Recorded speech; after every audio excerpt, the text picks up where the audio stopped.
연락해가지고 좀 그렇네요. 자, 오늘 말씀을 같이 보도록 하겠습니다. 오늘 말씀 본문은 빌립보서 1장 1절부터 11절 말씀입니다. 빌립보서 1장 1절부터 11절까지 말씀입니다.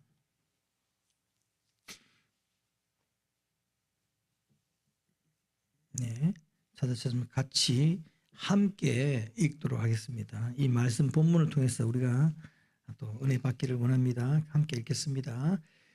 그리스도 예수의 종 바울과 디모데는 그리스도 예수 안에서 빌립보에 사는 모든 성도와 또한 감독들과 집사들에게 편지하노니 하나님 우리 아버지와 주 예수 그리스도로부터 은혜와 평강이 너희에게 있을지어다. 내가 너희를 생각할 때마다 나의 하나님께 감사하며 간구할 때마다 너희 무리를 위하여 기쁨으로 항상 간구함은 너희가 첫날부터 이제까지 복음을 위한 일에 참여하고 있기 때문이라. 너희 안에서 착한 일을 시작하신 이가 그리스도 예수의 날까지 이루실 줄을 우리는 확신하노라. 내가 너희 무리를 위하여 이와 같이 생각하는 것이 마땅하니 이는 너희가 내 마음에 있음이며 나의 매임과 복음을 변명함과 확증함에 너희가 다 나와 함께 은혜에 참여한 자가 됨이라. 내가 예수 그리스도의 심장으로 너희 무리를 얼마나 사모하는지 하나님이 내 증인이시니라. 내가 기도하노라. 너희 사랑을 지식과 모든 총명으로 점점 더 풍성하게 하사 너희로 지극히 선한 것을 분별하며 또 진실하여 허물이 없이 그리스도의 날까지 이르고 예수 그리스도로 말미암아 의의 열매가 가득하여 하나님의 영광과 찬송이 되기를 원하노라. 아멘. 제가 지금 전하는 이 설교 말씀은 저희 유 목사님께서 아마 여기 계신 분들은 아무도 없었을 때에 했던 설교 본문입니다. 그걸 제가 목사님께 받아서 오늘 대독한다라고 생각하시면 되겠습니다. 한 가지로 이 말씀 본문을 통하여 또 말씀을 준비하셨던 우리 유 목사님을 대신해서 제가 말씀을 전한다고 생각해 주시면 좋겠습니다. 원래는 주보가 있으면 제목이 있을 텐데 지금 다른 준비가 안 됐죠. 사실 그것도 생각하니까 원래 금요 기도에는 찬송도 준비하고 이랬는데 뭐 그런 생각도 못했습니다. 그냥 한 가지로 이 말씀 통해서 제가 이 말씀 대독할 때에 이 목사님의 강해 설교 본문을 통해서 함께 은혜 받았으면 좋겠습니다. 제목은 은혜 주셔서 기뻐하고 감사하며 기뻐하고 이런 제목이었습니다. 기쁨의 종류에는 여러 가지가 있습니다.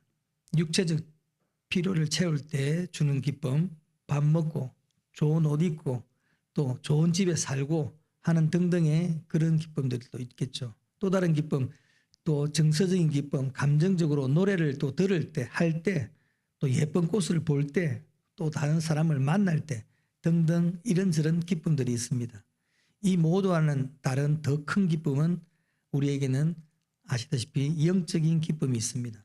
하나님을 만날 때 하나님이 우리에게 주신 구원, 또 하나님이 이 세상에 필요한 것들 모든 것을 주신다는 것 때문에 또 주어지는 기쁨이 있습니다. 이 신앙의 기쁨, 이 기쁨은 참으로 본질적이고 기본적인 기쁨이라 할 수 있겠습니다. 다른 기쁨들의 기본이 되는 것이고 가장 오래가는 기쁨이 되겠습니다. 우리는 종종 하나님과 인격적인 관계에서 오는 기쁨, 그리고 하나님이 우리에게 이루어 주신 구원의 일, 하나님께서 우리를 지금도 돌보시는 그 일들로 인하여서 돌보시는 것에 대한 기쁨을 우리가 누리지 못하고 잃어버리고 살아갈 때가 있기도 합니다.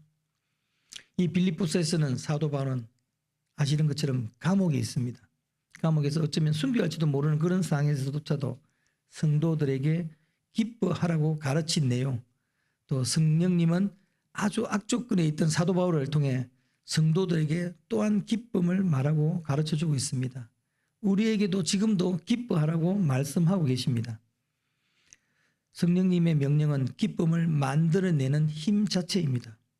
하나님의 말씀 앞에서 참된 기쁨이 생기기를 그냥 하나님을 묵상하면서 기뻐하는 것이 아니라 하나님이 기쁨을 주시는 수단이 있습니다. 하나님은 우리가 아는 것처럼 은혜의 수단, 말씀과 또 성례와 그리고 기도입니다. 우리의 기쁨의 근원이 되는 것입니다. 기쁨의 이유와 내용이 잘못되기도 했습니다. 빌립보서는 우리에게 기쁨을 비롯한 구원의 은혜를 주시는 하나님의 수단입니다. 이 서신서 말씀을 통해서 우리는 이 말씀을 들으면서 기뻐할 바른 이유나 내용을 발견하고 참으로 기쁨으로 우리의 영혼이 또 기쁨으로 충만한 그런 충만함을 누리는 그런 삶을 살 수 있었으면 좋겠습니다. 바울 사도는 57년경 유대인들이 고소를 함으로써 구속이 되었습니다. 그때 로마에 가서 가이사 앞에서 복음을 전하고 싶은 생각이 바울 사도는 가지고 있었습니다. 성령께서도 그렇게 될 것이라고 알려주셨습니다. 사도행전에 나오다고 적혀 있습니다. 그래서 바울은 로마 시민으로서 그냥 석방될 수도 있었지만 일부러 가이사에게 재판을 받겠다고 항소했습니다. 복음 때문에 죄수가 되어 로마에 갔습니다. 사도행전 28장에 바울은 로마 군대의 호위로 감시 군인의 감시를 받지만 개인 집을 세내어서 자유롭게 생활하며 전도를 할 수 있었습니다. 그는 네로 황제의 판결을 기다리고 있는 중이었습니다. 개인 집을 세를 내어 전도하는데 당연히 재정적인 필요가 있었겠지요. 이것을 알고 떠나왔던 빌립보 교회, 이탈리아 북쪽에 있는 도시인데 교인들은 바울에게 선교 헌금을 보내왔습니다. 바울은 그 도움에 감사하며 61년경에 다음 몇 가지 목적으로 바로 이 빌립보서 편지를 쓰면서 에바브라 편으로 이 편지를 그 빌립보 교회에 보내는 것이 바로 이 빌립보서인 것입니다. 이 편지를 쓴 목적은 자신들의 존경하는 사도가 감옥에 갇혀서 구금되어 가지고 슬퍼하는 교회에 하나님이 하시는 구원의 일들을 받아들이고 기뻐하며 또 그 기쁨을 회복하도록 하기 위해서 이 편지를 썼다고 합니다. 기쁨은 그리스도께서 주시는 기쁨을 구원을 받아들이고 그리스도의 나라의 군대로서 싸우고 그리스도처럼 섬기는 데 있다고 하고 말씀하십니다. 우리도 빌립보서의 말씀을 들으면서 그리스도 때문에 기쁨이 가득하기를 바랍니다. 빌립보서의 처음과 끝은 지금 우리가 읽었던 1장 1절부터 11절 또 뒤편에 보면 4장 10절부터 23절 이 부분은 거의 동일한 내용으로 모두 삼위일체 하나님의 축복으로 시작해서 축복으로 끝을 맺는 그런 내용으로 나오고 있습니다. 그 내용을 살펴보면 하나님께서 오는 축복의 선언 지금 1장 우리 1절 2절 그리고 성도들이 복음의 교제에 참여하는 것으로 인해서 주신 축복을 인해서 하나님께 또 감사드리는 것들 이거는 뭐 3장에서 11절까지 3절에서 11절까지 전체 다 포함되는 부분이고 또 하나는 세 번째로는 성도들이 사도 바울의 말씀 사역에 참여하는 것으로 인해서 또 감사하는 이 부분입니다. 그리고 네 번째로는 하나님의 은혜의 축복의 선언입니다.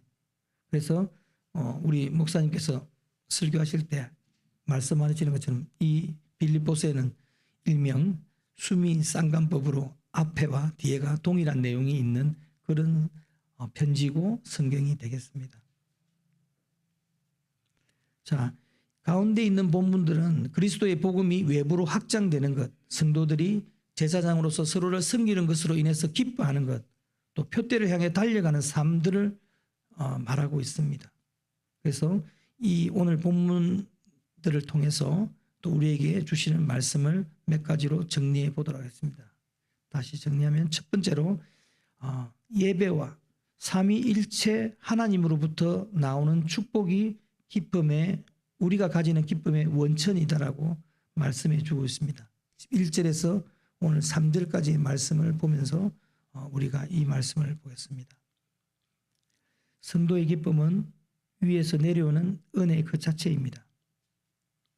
은혜와 평화가 너희에게 있을지어다 라고 말씀하십니다. 2절에서. 은혜는 하나님이 은혜 주시는 것, 평화는 하나님이 은혜의 결과로 평화를 주시는 것, 그것입니다. 이 은혜와 평화는 하나님이 항상 주시지만 이렇게 반복해서 말씀을 듣고 예배를 드리면서 은혜의 말씀을 들을 때 하나님께서 그 은혜를 내려주신다고 하십니다. 그 은혜의 말씀을 듣고 받기를 간절히 원할 때 하나님께서는 우리에게 참으로 하나님의 은혜를 주시겠다고 약속하고 지금도 주고 계십니다. 하나님이 주시는 은혜는 예수님의 영, 성령님을 우리가 받고 함께 있는 것, 제사함, 거룩하게 사는 것, 마음의 평화와 기쁨, 그리고 물질적인 안정, 사람들과의 관계에서 오는 안정, 건강 등 모든 것을 하나님께서 주신다는 의미입니다. 평화는 종합적인 행복 그 자체입니다. 로마서 14장 17절에 하나님의 나라는 말에 있지 않고 오직 성령 안에서 의와 평화와 기쁨이라고 말하고 있습니다. 여기서 말하는 평화, 샬롬, 우리의 참 행복은 오직 하나님만이 주시는 것임을 사도 바울은 선언하고 있습니다. 은혜와 평화가 있을지어다. 하나님은 먼저 말로서 축복하시고 실제로 우리에게 그 축복을 내려주고 계십니다. 사도 바울은 하나님을 대신하여 은혜와 평화, 축복의 말을 하십니다. 예배 가운데서 하나님은 목사를 통해 말씀하시고 말씀하신 다음에 축복하여 주십니다. 예배가 있기 때문에 우리가 개인적으로 성경을 읽을 때에도 하나님은 그 말씀을 통해 우리에게 축복을 주시는 것입니다. 이 축복의 말 앞에 우리는 믿음으로 받습니다. 이 말씀을 받아들이지 못한다면 복이 될 수가 없습니다. 믿음은 주님의 축복을 받아들이는 것입니다. 지금까지 해오신 분이 앞으로도 우리에게 계속 축복하실 것을 믿는 것입니다. 목사뿐 아니라 우리 모든 성도들도 서로에게 축복의 말을 전해줄 수 있어야 하겠습니다. 참으로 우리가 축복합니다. 혹은 사랑합니다. 힘을 내십시오. 표현은 다르지만 우리는 서로를 향해 축복해주는 그 권세와 권리가 있습니다. 우리가 축복할 때 하나님께서는 우리의 그 말에 하나님께서 함께 하셔서 바로 하나님의 축복을 더해 주실 것입니다. 때로는 건강이 힘들고 때로는 서로의 생각이나 의견 차이 때문에 평화의 말을 하기에 서로가 힘들 수도 있습니다. 그러나 사도 바울은 지금 로마의 감옥에 갇혀 있으면서도 성도에게 평화의 메시지를 전하고 있습니다. 우리도 순종하는 마음으로 서로에게 은혜와 평화의 말을 해 줍시다.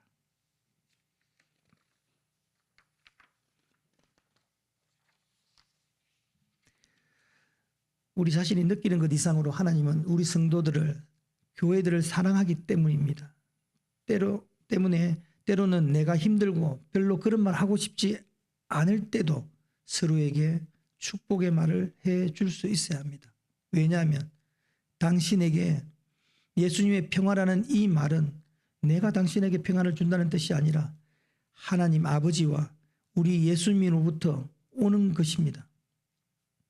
하나님이 형제자매에게 주시는 평화를 선언해 주는 것입니다. 당신의 예수 그리스도께서 피를 쏟으셔서 우리를 구원하신 예수님의 은혜가 사실이니까 서로에게 말을 해 줍시다. 은혜 안에 있을 때 참 평화가 있으므로 평화를 말해 줍시다. 요즘에는 전화도 있고 워낙 핸드폰을 다 들고 있으니까 또 이메일도 할 수 있겠죠. 이 모든 도구들을 이용해서 서로에게 축복의 말을, 요즘에는 이모티콘도 있지 않습니까? 아주 단순하게 말도 쓰기 힘들면 축복의 말이 들어있는 이모티콘을 사가지고 바로 누르기만 하면 바로 사랑의 마음을, 축복의 말을 전할 수 있겠습니다. 아주 중요한 서로를 위한 축하는 서로를 위해 기도하는 것입니다. 사도 바울은 성도들을 위해 한 가장 중요한 일 중에 하나는 그들을 위해 기도하는 것이었습니다.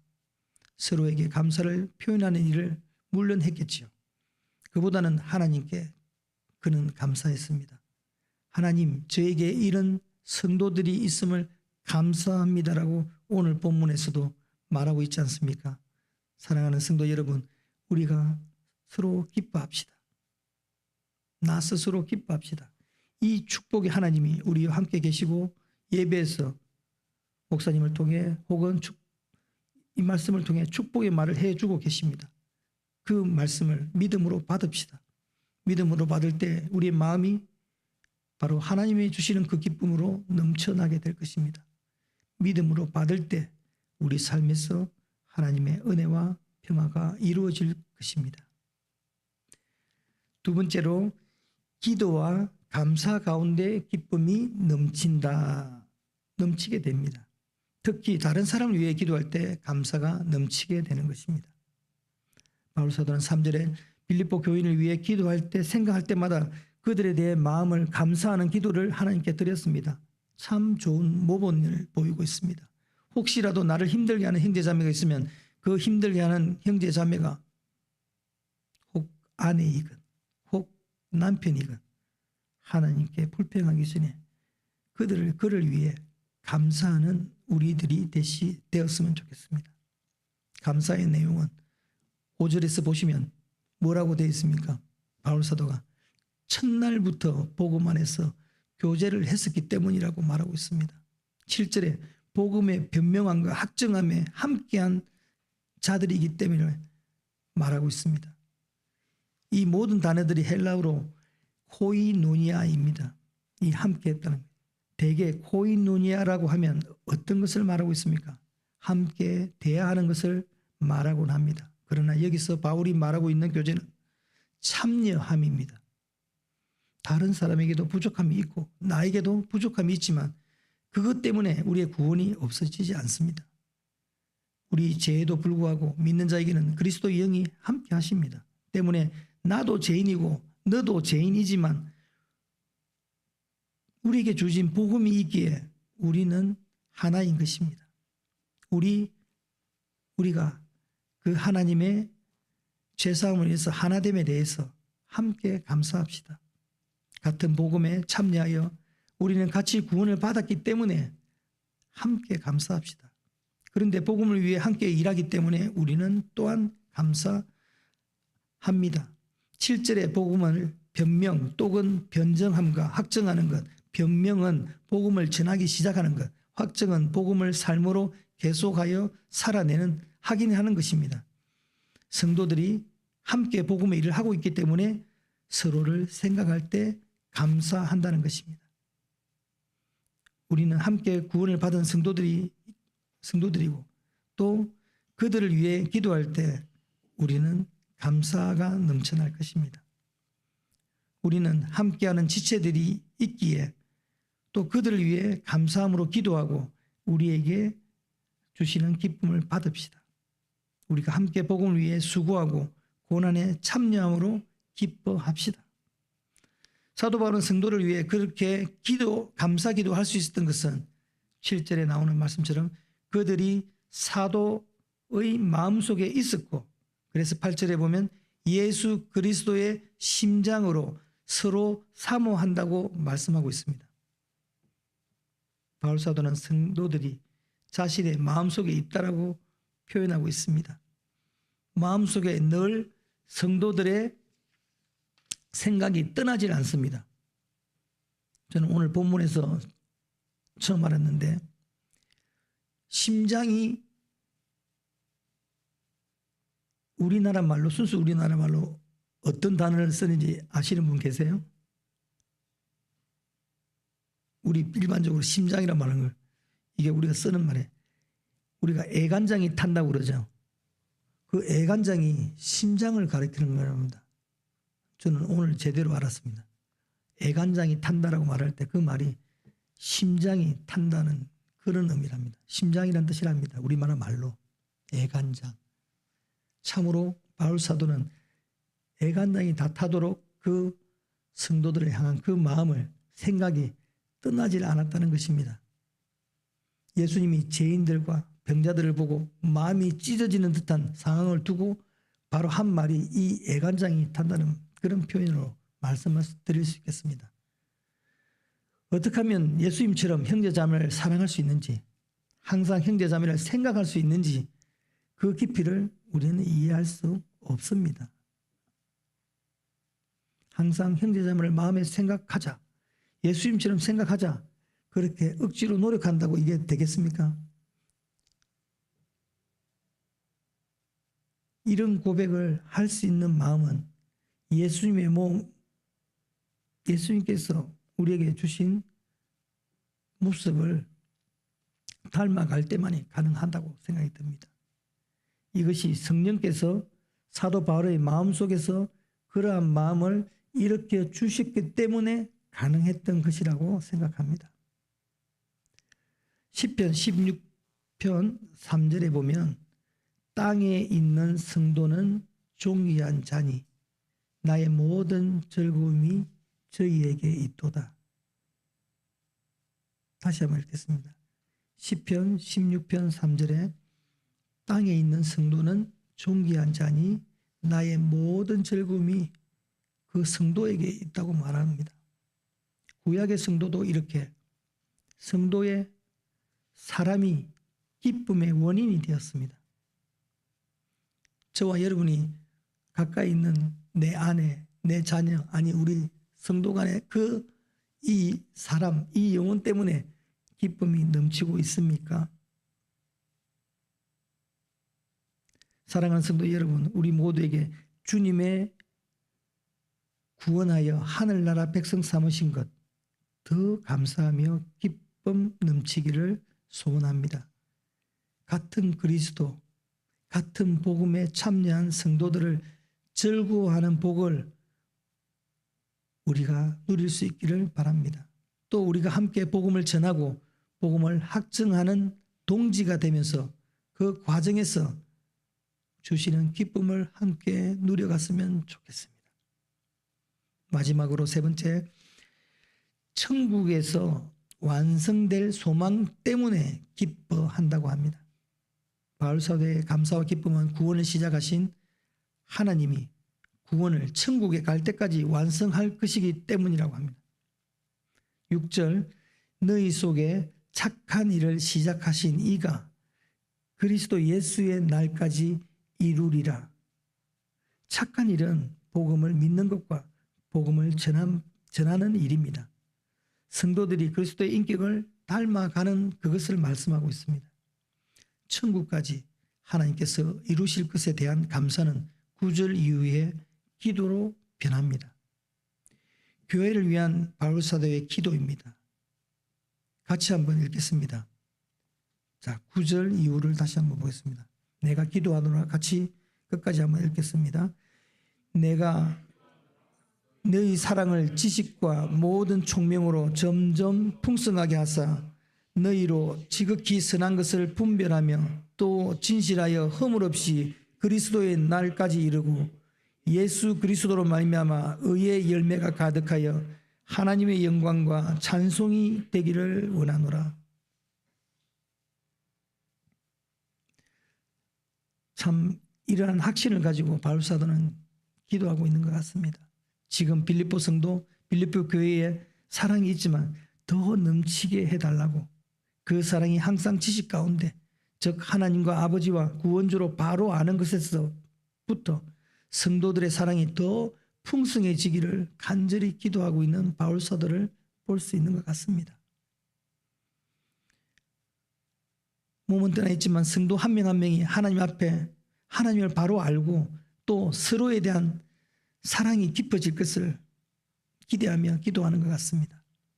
우리 죄를 용서하시는 은혜로우신 하나님을 제대로 알 때 우리도 서로를 용서하고 서로에 대해서 후회질 수 있습니다. 하나님에 대한 사랑과 순종이 동기가 되어서 서로의 부족함을 보지만 그럼에도 불구하고 서로 사랑을 할 수 있는 것입니다. 교회와